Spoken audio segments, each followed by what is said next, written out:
Psychology YouTube ચેનલમાં આપ સૌનું હાર્દિક સ્વાગત છે। ડૉક્ટર અશોક જાટિયા। આજના આપણા સંશોધન પરિચયમાં ભાગ 2માં આપણે આજે સંશોધનના સોપાનો વિશે આપણે પરિચય કેળવીશું। તો સૌપ્રથમ સંશોધન પ્રક્રિયાના મુખ્ય સોપાનો major step in research process, એની અંદર આપણે 7 સંશોધનના મુખ્ય સોપાનો છે।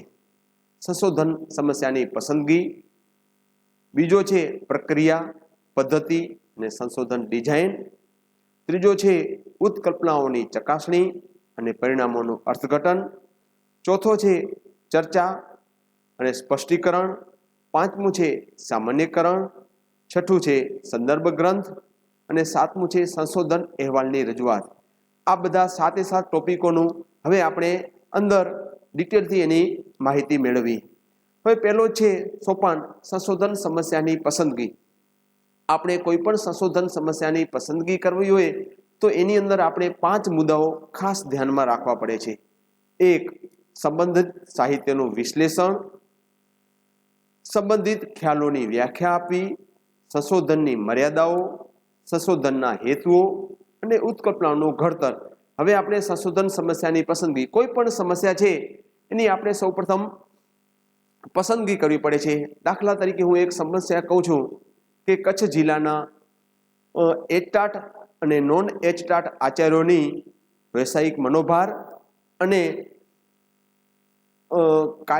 વ્યવસાયિક મનોભાર અને એની કાર્ય કરવાની ક્ષમતા વચ્ચેનો અભ્યાસ આપણે કરવો છે, તો આપણે આ એક સંશોધનની સમસ્યાની પસંદગી કરી। હવે એમાં સંબંધિત સાહિત્યનું વિશ્લેષણ અને સમીક્ષા, જે આપણે કોઈ પણ એના વિશે સાહિત્યનો અભ્યાસ કરવાનો છે કે એના લગતા કોઈ પણ જે ગ્રંથો છે, જૂના જે રિસર્ચ પેપર છે, સંશોધનો થઈ ગયા છે, એનો આપણે સાહિત્ય મેળવવાનો અને પછી એની સમીક્ષા કરવાની। તો એના આધારે આપણે જે સમસ્યાની પસંદગી કરી છે એના વિશે આપણે વિસ્તારથી અભ્યાસ કરી શકીએ છીએ।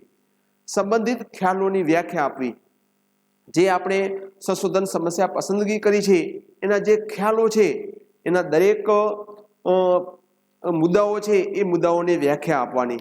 દાખલા તરીકે એચટાટ છે તો એચટાટની આપણે વ્યાખ્યા આપવાની કે ભાઈ આ એચટાટ શું છે। તો એચટાટ એક હેડ ટીચર છે। પ્રાથમિક શાળાઓમાં હેડ ટીચરની એક્ઝામ આપીને જે લોકોએ એક્ઝામ પાસ કરીને આવ્યા છે એવા લોકોને એચટાટ પ્રિન્સિપાલ કહેવામાં આવે છે। એવી રીતે આપણે મનોભાર છે તો મનોભારની પણ વ્યાખ્યા આપવાની, જે આપણા સમસ્યા છે એના જે બધા ખ્યાલો છે એની બધાની વ્યાખ્યા આપવાની। સંશોધનની મર્યાદાઓ, જે આપણે સંશોધન સમસ્યા પસંદ કરી છે તો એ પસંદગી કરી છે તો એની પણ અમુક મર્યાદાઓ છે, તો એ મર્યાદાઓ ખાસ આપણે ધ્યાનમાં રાખવાની અને જેટલી પણ મર્યાદાઓ છે એને આપણે ખાસ સ્પષ્ટીકરણ કરવાનું છે। સંશોધનના હેતુઓ છે, કોઈ પણ સમસ્યા છે એ હેતુ વગર પાર પડે નહીં। તો પહેલાં આપણે જે સંશોધનના હેતુઓ છે, તો કે ભાઈ જે આપણે સમસ્યા પસંદ કરી છે કે એચટાટ આચાર્યોની મનોભારનો અભ્યાસ છે, તો એનો પહેલો હેતુ એમ લઈ શકાય કે એચટાટ આચાર્યોના છે એ મનોભાર કેવી રીતે અનુભવે છે એવા એના હેતુઓ જે આપણે પહેલાં નક્કી કરવા પડે છે। પછી હેતુઓ પછી આવે છે ઉત્કલ્પનાનું ઘડતર। તો કોઈ પણ સમસ્યા છે એ ઉત્કલ્પનાઓના ઘડતર વગર આપણે કોઈ પણ સમસ્યા છે એનું આપણે સામાન્યકરણ તારવી શકીએ નહીં। એટલે કે ઉત્કલ્પનાઓનો ખાસ આપણે 1 થી 2 ઉત્કલ્પનાઓ, 2 થી પણ વધારે ઉત્કલ્પનાઓ બનાવી અને આપણે એનું ઘડતર કરવાનું હોય છે અને ઉત્કલ્પનાઓના આધારે જ આપણે એનું સમસ્યા છે એનું આપણે રિસર્ચ કરી શકીએ છીએ। હવે આપણે બીજો સોપાન જોઈએ, પ્રક્રિયા પદ્ધતિ અને સંશોધન ડિઝાઇન। હવે એની અંદર પણ આપણે 8 મુદ્દાઓ આવે છે, તો એ 8 મુદ્દાઓનો આપણે વિસ્તારથી તારણ કરી। પહેલો આવે છે સંશોધનનો પ્રકાર, પછી આવે છે સંશોધનની ડિઝાઇન, ત્રીજું આવે છે સમષ્ટિ અથવા અભ્યાસ ક્ષેત્ર નક્કી કરવું, પછી આવે છે નિદર્શ અને નિદર્શન, પાંચમું આવે છે સંશોધનના ઉપકરણો અને સંશોધનની પસંદગી, છઠ્ઠું આવે છે પરિવર્તનનું નિયંત્રણ, સાતમું છે માહિતી એકત્રીકરણ અને આઠમું આવે છે માહિતીનું આંકડાશાસ્ત્રીય વિશ્લેષણ। હવે આપણે જોઈએ સંશોધનનો પ્રકાર, કે આપણે સંશોધનનો પ્રકાર છે કઈ પ્રકારનું આપણે સંશોધન કરવા માંગીએ છીએ એ સંશોધનના પ્રકારમાં આવે છે. સંશોધનના ઘણા બધા પ્રકારો છે. આપણે જે આપણી સમસ્યા નક્કી કરી છે એના આધારે આપણે સંશોધનનો પ્રકાર નક્કી કરી શકીએ છીએ. હવે આવે છે સંશોધનની ડિઝાઇન. ખાસ મહત્વનું છે કે આપણે કોઈ પણ સંશોધન કરી છે ત્યારે એની ડિઝાઇન કેવા પ્રકારની બનાવી છે આપણે એ ડિઝાઇનને આધારે આપણે આગળ વધી શકીએ છીએ. પછી આવે છે સમષ્ટિ અને અભ્યાસ ક્ષેત્ર નક્કી કરવું. આપણે એક સમસ્યા જોઈ કે કચ્છ જિલ્લાના એટાટ આચાર્યોનું મનોભારનો અભ્યાસ. તો આપણે અભ્યાસ ક્ષેત્ર ક્યાં નક્કી કર્યું છે તો કચ્છ જિલ્લો નક્કી કર્યું છે. એવી રીતે આપણે કોઈ પણ બીજી સમસ્યા હોય તો એનું આપણે અભ્યાસ ક્ષેત્ર નક્કી કરવું કે ભાઈ હું આ અભ્યાસ ક્ષેત્રની મર્યાદામાં રહી જ અને પછી આપણે એની સમસ્યા નક્કી કરેલી છે. દાખલા તરીકે સૌરાષ્ટ્ર છે તો આપણે અભ્યાસ ક્ષેત્ર સૌરાષ્ટ્ર નક્કી કરવાનું. આવી રીતે આપણે કોઈ પણ સમસ્યા નક્કી કરી હોય તો એ સમસ્યાનું અભ્યાસ ક્ષેત્ર નક્કી કરવું પડે છે ખાસ. પછી આવે છે નિદર્શ અને નિદર્શન. જો આપણે દરેક કોઈ પણ સમસ્યા છે તો દરેકને આ સમસ્યામાં આપણે સમાવી શકતા નથી. તો એવી ઘણી બધી પદ્ધતિઓ છે એના દ્વારા આપણે નિદર્શન નક્કી કરવાનું છે. હવે આપણે નિદર્શનમાં નક્કી કરી કે ભાઈ એટાટ આચાર્યો અને નોન એટાટ આચાર્યો છે. તો કચ્છ જિલ્લામાં ઘણા બધા એટાટ આચાર્યો હોય છે તો દરેક સુધી આપણે પહોંચી શકવા નથી. તો આવી નિદર્શનની અમુક પદ્ધતિઓ નક્કી કરી અને એના આધારે પણ આપણે નિદર્શન ઉપર જવાનું હોય છે. અને આપણે કેટલું નિદર્શન લેવું એ પણ એના આધારે આપણે નક્કી કરી શકીએ છીએ. નિદર્શન નક્કી કર્યા પછી સંશોધનના ઉપકરણો અને સંશોધનની પદ્ધતિઓ જે આપણે સંશોધન માટે કેવી પ્રયુક્તિઓ અને કેવી પદ્ધતિઓ છે એ આપણે નક્કી કરવી પડે છે. એના આધારે આપણે સંશોધનમાં આગળ નીકળી શકીએ છીએ. અને એ સંશોધનના ઉપકરણો કયા ઉપકરણો છે એ પણ આપણે આ સંશોધનના આધારે નક્કી કરી છે. હવે આવે છે ખાસ મહત્વનું પરિવર્તનનું નિયંત્રણ. કે આપણે પરિવર્તયો છે એક સ્વતંત્ર પરિવર્તન, આધારિત પરિવર્તન અને નિયંત્રણ પરિવર્તન. તો આપણી સમસ્યા છે તો આ જે પરિવર્તનો છે એ પરિવર્તનનું કેવી રીતે નિયંત્રણ કરવું એ પણ આપણે ખાસ નક્કી કરવું પડે છે. કે આપણી સમસ્યા છે એમાં કયા આધારિત પરિવર્તનો છે, કયા સ્વતંત્ર પરિવર્તનો છે અને કયા નિયંત્રણ પરિવર્તનો છે. તો એના આધારે આપણે સંશોધન સમસ્યા ઉપર આગળ વધી શકીએ છીએ. પછી આવે છે માહિતીનું એકત્રીકરણ. ખાસ કરીને જે આપણે નિદર્શન પસંદ કર્યું છે તો નિદર્શક પાસેથી આપણે માહિતી કેવી રીતે મેળવવાની છે. પ્રશ્નોત્તરી સ્વરૂપે મેળવવાની છે કે એનું અવલોકન કરીને મેળવવાની છે. અને માહિતી એકત્રિત કરવા માટે આપણે ઘણી નવી પદ્ધતિઓ દ્વારા પણ માહિતી મેળવી શકીએ છીએ. અત્યારે આધુનિક યુગમાં ઘણા બધા સોફ્ટવેરો, ઘણી બધી માહિતીઓ મેળવી શકીએ છીએ આ સોફ્ટવેરો દ્વારા, ગૂગલ ફોર્મ દ્વારા. એટલે આપણે માહિતી એકત્રણ કઈ રીતે કરવું એ પણ આપણે આ નક્કી કરી છે. હવે આવે છે ખાસ માહિતીનું આંકડાશાસ્ત્રીય વિશ્લેષણ. કે આપણે માહિતી બધી મેળવી લીધી પછી આપણે આંકડાશાસ્ત્રની કઈ પદ્ધતિઓ છે એ પદ્ધતિઓના આધારે આપણે વિશ્લેષણ કરવાનું હોય છે. તો આ પ્રકારે આપણે સંશોધન સોપાનોનો બીજા સોપાનમાં આપણે 8 પ્રકાર ખાસ યાદ રાખવાના છે. એમાં સંશોધનનો પ્રકાર, સંશોધનની ડિઝાઇન, સમષ્ટિ અને અભ્યાસ ક્ષેત્ર નક્કી કરવું, નિદર્શ અને નિદર્શન, સંશોધનના ઉપકરણો અને સંશોધનની પસંદગી, પરિવર્તનનું નિયંત્રણ, માહિતીનું એકત્રીકરણ અને માહિતીનું આંકડાશાસ્ત્રીય વિશ્લેષણ. હવે આપણે સોપાન નંબર 3 જોઈએ. ખાસ કરીને આવે છે ઉત્કલ્પનાઓની ચકાસણી તથા પરિણામોનું અર્થઘટન. આ આપણું ત્રીજો સોપાન આવે છે. માહિતીનું આંકડાશાસ્ત્રીય વિશ્લેષણ સંશોધન કરતા એ રીતે કરે છે કે આ વિશ્લેષણના આધારે તે પોતાની ઉત્કલ્પનાઓની ચકાસણી કરી શકે.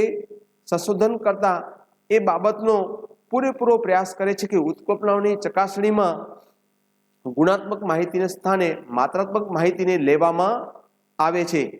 આ વિભિન્ન આંકડાશાસ્ત્રીય કસોટીના આધારે ઉત્કલ્પનાઓની ચકાસણી કરવામાં આવે છે. આપણે એ ખાસ ધ્યાન રાખવું પડે છે કે ઉત્કલ્પનાઓની ચકાસણી છે એ ગુણાત્મક માહિતીને સ્થાને માત્રાત્મક માહિતીને લેવામાં આવે અને આપણે ઉત્કલ્પનાઓની ચકાસણી કરી શકીએ છીએ. હવે આવે છે ચોથું સોપાન, ચર્ચા અને સામાન્યકરણ. આપણે માહિતીના આંકડાશાસ્ત્રીય વિશ્લેષણ અને ઉત્કલ્પનાઓના ચકાસણીના આધારે સંશોધન કરતા જે પરિણામ પ્રાપ્ત કરે છે તે પરિણામોની તુલના અને સંશોધકો દ્વારા જે આપણને પ્રાપ્ત સંશોધનના પરિણામો સાથે ચર્ચા કરવામાં આવે છે, જેની તુલના કરવામાં આવે છે, અને સંશોધન કરતા એ જાણવાનો પ્રયત્ન કરે છે કે તેના પરિણામો અન્ય વૈજ્ઞાનિકોના પરિણામો સાથે સમાનતા ધરાવે છે કે તફાવત. જો સમાનતા છે તો સમાનતાનું શું કારણ છે, અને જો તફાવત છે તો તફાવતનું પણ શું કારણ છે, તેની ચર્ચા કર્યા બાદ અંતમાં તે પરિણામોનું સામાન્યકરણ કરવામાં આવે છે. ખાસ કરીને જે આપણા સંશોધનના જે પરિણામો પ્રાપ્ત થયા છે અને જે બીજા સંશોધનકર્તાઓએ જે પરિણામો પ્રાપ્ત કર્યા છે તે વચ્ચે આપણું શું સામાન્યકરણ છે, શું સમાનતા છે, શું તફાવત છે. જો આ તફાવતો અને જે સમાનતા છે એ બંનેનો અભ્યાસ કરી અને પછી આપણા પરિણામોનું સામાન્યકરણ કરવામાં આવે છે. હવે આપણે આગળનું સોપાન જોઈએ. ખાસ આવે છે સંદર્ભ ગ્રંથો. જો આપણે સંશોધન કરી છે એમાં ઘણા બધા સંદર્ભ ગ્રંથોનો અભ્યાસ કરવામાં આવે છે. અંતમાં સંશોધનના આ સોપાનમાં સંશોધન કરતા એ સંદર્ભ ગ્રંથોની સૂચિ રજૂ કરે છે. જે એમને પણ જે પણ સંદર્ભ ગ્રંથો જોયા છે એની એક સૂચિ તૈયાર કરવામાં આવે છે, અને જે સંદર્ભ ગ્રંથોનો ઉપયોગ તેને પોતાના સંશોધનમાં કર્યો છે. સંદર્ભ ગ્રંથોની સૂચિમાં અને સંશોધન પેપરોનું વિવરણ પણ આપેલું હોય છે કે એને કયા કયા સંશોધન પેપરો પણ જોયા છે, સંશોધનમાં મદદરૂપ બન્યા છે. સંદર્ભ ગ્રંથોની સૂચિમાં એ સંશોધન કરતા એમાં લેખકનું નામ, સંશોધન પેપરનું શીર્ષક, જનરલ અને પુસ્તકનું નામ, તેમનું સૂચિ, વેલ્યુ નંબર, પ્રકાશન, પેજ નંબર વગેરે લખવામાં આવે છે. ખાસ કરીને જે આપણે જેટલા પણ સંદર્ભ ગ્રંથો, જેટલા પણ રિસર્ચ પેપરો જે આપણે જોયા છે, સંશોધન નિબંધો પણ જે આપણે જોયા છે, તો એ બધાનો સંદર્ભ ગ્રંથની સૂચિમાં લખવામાં આવે છે, અને એમાં લેખકનું નામ, સંશોધનનું પેપર, એનું શીર્ષક, પુસ્તકનું નામ, એના વેલ્યુ નંબર એ બધાનો એમાં ઉલ્લેખ કરવામાં આવે છે. હવે આપણે આગળનું સોપાન જોઈએ. છઠ્ઠું સોપાન છે સંશોધન અહેવાલની રજૂઆત. આ ખાસ મહત્વનું છે સોપાન. સંશોધન કરતા જે કંઈ સંશોધન કર્યું છે અને જે પણ એને પરિણામો પ્રાપ્ત થયા છે તેનો એક સંશોધન અહેવાલ તૈયાર કરવામાં આવે છે. આ અહેવાલને તે સંશોધનની કોઈ જર્નલમાં પ્રકાશિત કરાવે છે અથવા સંશોધન ગ્રંથના રૂપમાં તૈયાર કરે છે. સંશોધન પ્રક્રિયા જે મુખ્ય સોપાનો છે તે સંશોધનના અહેવાલના મુખ્ય સોપાનોમાં આવે છે. જે કોઈ પણ એને સંશોધન કર્યું છે એ સંશોધનનો એક અહેવાલ તૈયાર કરાવી કોઈ પણ એના જર્નલમાં પ્રકાશિત કરવા આવે છે અથવા તો એ ગ્રંથના રૂપમાં તૈયાર કરે છે. હવે આપણે આગળનું સોપાન જોઈએ. સંશોધનની અમુક અન્ય સંશોધનના સોપાનો જોયા. હવે આપણે સંશોધનના અમુક અન્ય મહત્વના પ્રકારો છે એ પણ આપણે જોઈએ. આપણે સંશોધનના સોપાનો જોયા, તેના પછી સંશોધનના અમુક અન્ય મહત્વના પ્રકારો છે એ પણ આપણે જોઈએ. એમાંનો એક પહેલો છે પ્રકાર ઐતિહાસિક સંશોધન. આ ઐતિહાસિક સંશોધન ખૂબ જ મહત્વનું છે કે જે ઐતિહાસિક સંશોધન એવા સંશોધનને કહેવામાં આવે છે કે જે ભૂતકાળની ઘટનાઓ થઈ ગઈ અને હકીકતોનું સંકલન કરવામાં આવે તથા તેનું વ્યવસ્થિત વિવરણ રજૂ કરવામાં આવે છે. એ એક સુલેમાન નામના મનોવૈજ્ઞાનિકે કહ્યું છે. આ પ્રકારના સંશોધનમાં ભૂતકાળની ઘટનાઓનું વિશ્લેષણ કરવામાં આવે છે અને તેનું અર્થઘટન કરવામાં આવે છે, જેથી એક ઉચિત સામાન્યકરણ કરવામાં આવે છે. ઐતિહાસિક સંશોધન છે એ જે ભૂતકાળમાં જે પણ ઘટનાઓ બની છે અને જે પણ ઘટનાઓ છે એ હકીકતો છે એનું સંકલન કરવામાં આવે અને પછી એનું વ્યવસ્થિત વિવરણ કરવામાં આવે છે. તો આને આપણે ઐતિહાસિક સંશોધન કરવામાં આવે છે. હવે આપણે જોઈએ બીજો પ્રકાર. બીજો પ્રકાર આવે છે વર્ણનાત્મક સંશોધન. જીજે મોલ નામના મનોવૈજ્ઞાનિક અનુસાર આપણે વર્ણનાત્મક અથવા સર્વેક્ષણ સંબંધી સંશોધનનો ઉપયોગ શિક્ષણના ક્ષેત્રમાં સૌથી વધુ કરવામાં આવે છે. જે વર્ણનાત્મક સંશોધન છે એનો સૌથી વધારે ઉપયોગ શેમાં થાય છે તો કે શિક્ષણમાં થાય છે. તેને એક સર્વે પણ કહેવામાં આવે છે અને બીજું નોર્મેટિક સર્વે પણ એને કહેવામાં આવે છે. વર્ણનાત્મક સંશોધન બીજા સર્વેના નામથી નોર્મેટિવ નામથી પણ ઓળખવામાં આવે છે. દેસાઈ છે એમને પણ એક વ્યાખ્યા આપી છે કે સંસ્થાઓની વ્યક્તિઓની અને પ્રક્રિયાઓની વિવિધ ખાસિયતો જે હાલ અસ્તિત્વમાં હોય તેમનું વર્ણન કરવામાં આવે છે અને તેમનું એકત્રીકરણ કરવામાં આવે, તેમનું પૃથ્થકરણ પણ કરવું પડે છે અને તેમની સ્થિતિનું અર્થઘટન પણ કરવામાં આવે છે. આને વર્ણનાત્મક સંશોધન કહેવામાં આવે છે કે જેમની નોંધ કરી હોય, પછી તેમનું પૃથ્થકરણ કર્યું હોય, તેમની જે સ્થિતિ છે એનું અર્થઘટન પણ કર્યું હોય, તો એને આ બધા મુદ્દાઓનો વર્ણનાત્મક સંશોધન કહેવામાં આવે છે. તેમાં આવેલા પરિવર્તનોની કોઈ પ્રકારની તુલના કરવાનો કે તફાવત બંને વચ્ચેનો તફાવત છે તે દર્શાવવાનો પણ તેનો પ્રયત્ન કરવામાં આવે છે. આમ આપણે વર્ણનાત્મક સંશોધનમાં ખાસ કરીને તેનો ઉપયોગ શિક્ષણના ક્ષેત્રમાં કરવામાં આવે છે અને જે પણ ખાસ કરીને જે પણ ઘટનાઓ છે એનું પૃથ્થકરણ કરવું અને તેની સ્થિતિનું અર્થઘટન કરવું એ આ વર્ણનાત્મક સંશોધનમાં આવે છે. હવે આપણને ત્રીજો પ્રકાર આગળનો જોઈએ, એમાં આવે છે પ્રયુક્તિ. આ પ્રકારની સંશોધનની વ્યાખ્યા આપતા ડીએન જે શ્રીવાસ્તવ મનોવૈજ્ઞાનિક છે તે જણાવે છે કે પ્રયુક્તિ સંશોધન એવું સંશોધન છે કે જેમાં કોઈ અભ્યાસ પદ્ધતિ કે અભ્યાસ પ્રયુક્તિ બનાવવામાં આવે છે અને નવી અભ્યાસ પદ્ધતિ વિકસિત કરવામાં આવે છે. આ પ્રકારના સંશોધનને વધારે મનોવૈજ્ઞાનિક રેટિંગ સ્કેલ તથા રેટિંગ સ્કેલનું નિર્માણ કરવામાં આવે છે. શ્રીવાસ્તવ કહે છે કે આ પ્રયુક્તિ સંશોધન છે તેના આધારે નવી પ્રયુક્તિઓ છે, નવી અભ્યાસ પદ્ધતિઓ છે એ વિકસાવવામાં આવે છે અને તે મનોવૈજ્ઞાનિકો દ્વારા તેનું રેટિંગ સ્કેલ અને રેટિંગ સ્કેલનું નિર્માણ કરવામાં આવે છે. હવે આપણે આગળનો પ્રકાર જોઈએ તો સૂક્ષ્મ અથવા આલોચનાત્મક સંશોધન છે. ઘણા બધા પ્રકારોમાં આપણે એક આ સૂક્ષ્મ અને જે આલોચનાત્મક સંશોધન છે તેનો આપણે પરિચય કેળવીએ. આ પ્રકારના સંશોધનની વ્યાખ્યા આપતા ડીએન શ્રીવાસ્તવ જણાવે છે કે સંશોધન આલોચનાત્મક સંશોધન અને સંશોધનનો એવો એક પ્રકાર છે કે જેમાં કોઈ પૂર્વ સ્થાપિત નિયમ હોય એની ચકાસણી કરવામાં આવે છે. આ પ્રકારના સંશોધનમાં અન્ય સંશોધનની સરખામણી કે એનો કાર્યકાળમાં સંબંધ છે. આ પ્રકારના સંશોધનમાં ગહન અભ્યાસ તથા સૂક્ષ્મ અભ્યાસની આવશ્યકતા હોય છે. આટલા માટે આ પ્રકારનું સંશોધન સૂક્ષ્મ સંશોધન કહેવાય છે. કે આપણે જે સંશોધનો જોયા એમાં ઘણા બધા એની સૂક્ષ્મ ઝીણામાં ઝીણી બારીકાઈથી એનું અવલોકન કરવામાં આવે, એનો ગહન અભ્યાસ કરવામાં આવે છે. એટલા માટે આ પ્રકારના સંશોધનમાં સૂક્ષ્મ સંશોધન કહેવામાં આવે છે કે એમાં ઝીણી નાનામાં નાનું માઇક્રો ગહન રીતે કરવામાં આવે છે. હવે આપણે આગળનું જોઈએ. હવે આપણને બધાને ખબર છે કે ક્રિયાત્મક સંશોધનનો ખ્યાલ સૌપ્રથમ કોલિયર નામના મનોવૈજ્ઞાનિક દ્વારા અમેરિકામાં સૌપ્રથમ રજૂ કરવામાં આવ્યું. તેણે કહ્યું કે ક્રિયાત્મક સંશોધન એવું સંશોધન છે કે જેમાં શાળાની કાર્ય પદ્ધતિમાં સુધારો લાવવાનો, ઔદ્યોગિક સમસ્યાનો ઉકેલ શોધવાનો તથા સામાજિક સમસ્યાનું નિદાન કરવાનો પ્રયત્ન કરવામાં આવે છે. આપણને બધાને ખ્યાલ છે કે ખાસ કરીને આ જે ક્રિયાત્મક સંશોધન છે તાત્કાલિક ઉકેલ મેળવવાનો છે અને એના દ્વારા ઉદ્દેશોની સૈદ્ધાંતિક જ્ઞાનની શોધ કરવાનો નહીં, પરંતુ વ્યવહારિક સમસ્યાઓનો ઉકેલ મેળવવાનો છે. લેવિન નામના મનોવૈજ્ઞાનિકે ક્રિયાત્મક સંશોધનનો વિકાસમાં મહત્વનું યોગદાન આપ્યું છે.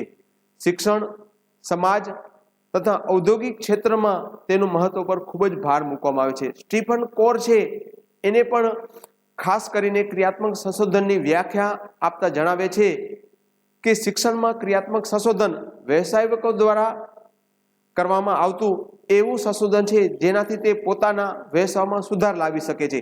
આપણે બધાને ખબર છે કે ખાસ કરીને ક્રિયાત્મક સંશોધનનો ઉપયોગ વ્યવહારિક રીતે જોઈએ તો શિક્ષણમાં ખાસ ઉપયોગ કરવામાં આવે છે અને સ્ટીફન કોરે છે તેમને ખાસ કરીને શિક્ષણમાં જે સુધાર લાવવા માટે આપણે કોઈ પણ સમસ્યા છે, દાખલા તરીકે એક શિક્ષણમાં સમસ્યા જોઈએ આપણે કે ધોરણ 6ની જે બાળાઓ છે એમને અંગ્રેજી વાંચવામાં તકલીફ પડે છે, તો આ એક ક્રિયાત્મક સંશોધનની સમસ્યા થઈ, તો એનો આપણે તાત્કાલિક ઉકેલ મળી શકે છે અને તેનો જે ધોરણ 6ની બાળાઓ છે એમાં આપણે એનું તાત્કાલિક એનું પરિણામ પણ લાવી શકીએ છીએ. આમ આપણે આ સંશોધનના પ્રકારો જોયા અને હવે આપણે આગળના વિડીયોમાં ખાસ કરીને સંશોધન સમસ્યાઓની પસંદગી છે એના વિશે ચર્ચા કરીશું. નમસ્કાર, આભાર.